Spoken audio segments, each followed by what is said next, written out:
Sorry, sir. I didn't mean your company has no money. I just said this price is too expensive for you. Too expensive? We are the largest holding in the region. Oh no, he used the words cheap and expensive. That's an insult. It's time to change the game. Leo is drowning. Mr. Director, please accept my apologies for the misunderstanding.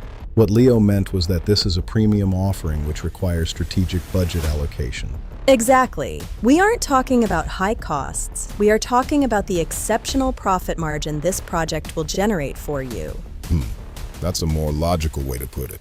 Leo, learn. In business, we don't have expensive. We only have high value. And never insult the client's pocket. Instead of, you don't have money, say, this project requires financial resource review.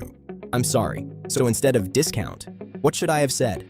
You should have said price adjustment or contract optimization. Stop losing deals with weak words. Instead of, this is too expensive for you, say, this is a premium offering that requires strategic budget allocation. Instead of, you probably don't have the money, say, this project requires a thorough financial resource review. Instead of, I can give you a discount, say, let's discuss price adjustment or contract optimization.